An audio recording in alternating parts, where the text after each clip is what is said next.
to break this down here on RT International with Steve Gill, former Director of Intergovernmental Affairs for U.S. Trade. Steve, a very warm welcome to you, my friend. What a story this is. James Comey, you know, we all know he was central to spreading the whole narrative that Trump colluded with Russia. What's your initial reaction, Steve? I mean, that Comey guy, he always seemed very, very proud of himself. Well, and he still is in his sort of disdainful way of addressing the charges that have been lodged against him. He's looking forward to his trial.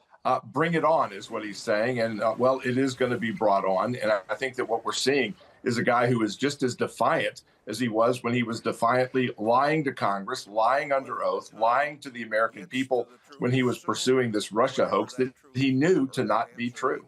Yeah, exactly. I mean, look, even going back to 2016, Steve, I mean, Comey was involved in investigating the so-called Russia interference. But do you think perhaps was Comey maybe compromised from the beginning? I mean, in your opinion, perhaps, is he a part of the D.C. swamp? Oh, absolutely. And I think this is a guy who has been neck deep in the swamp, and he has prosecuted others for perjury that he is now facing himself. He was the one who sent Martha Stewart to jail for 5 months for lying under oath. And now he's facing his own words being brought against him undeniably. I mean, it's on video. He's got emails that are showing that he was not being truthful and honest, and has even admitted to leaking information to the media to try and continue to portray himself as some sort of knight in shining armor and Donald Trump as evil. Those are also separate crimes that could and may still be brought against him. Yeah, exactly, Steve. You led me exactly to my next point here, because prosecutors say that Comey authorized a leak to the media about an FBI investigation through an anonymous source, but later told the Senate he didn't. Well, he's now on TikTok, Steve, saying he's a victim. Oh, poor old Jim. Is he a victim now, Steve? Well, that's how he's going to portray himself. And keep in mind, Rory, that this is a guy who has bragged in his books and his telecast about what all he knows, but always has convenient lapses of memory when it serves his purposes. He can remember minute details when he's trying to tag President Trump or tag his enemies with some sort of claim. But when it's his own involvement, such as the leaks to the third party to get it into the media to try and cover his own rear end, he gets strangely lost and confused in his own memory.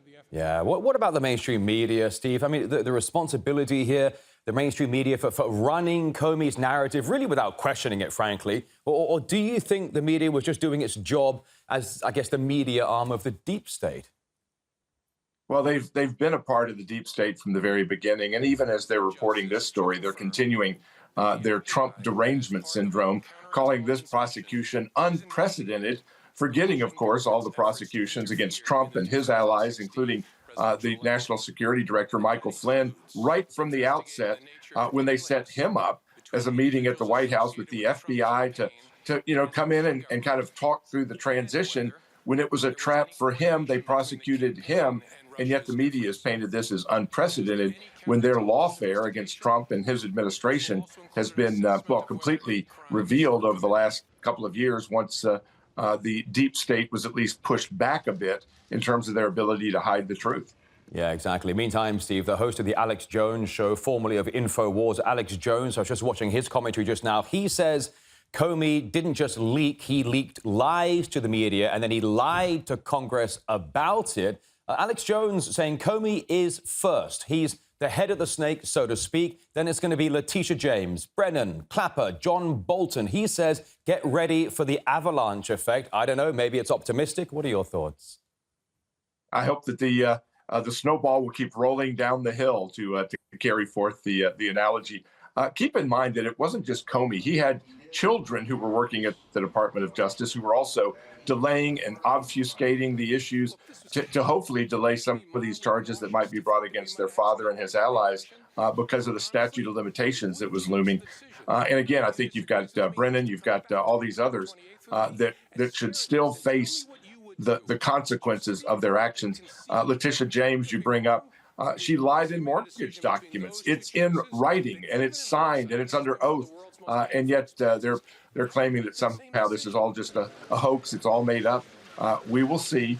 The challenge, though, Rory, is you've got partisan judges that are going to be looking at these cases. This case has been brought in the Northern District of Virginia, a very blue area, with the judge assigned to this case being a Joe Biden appointee who is a partisan judge. Whether he will give this case the fair trial that the prosecutors deserve to prove the case against Comey remains to be seen. Oh, now that's a very interesting point to wrap up our conversation here with Steve Gill, the former Director of Intergovernmental Affairs for U.S. Trade. Very insightful, always intriguing, and a pleasure. Steve, thanks for your time. Thanks, Roy. Thank you.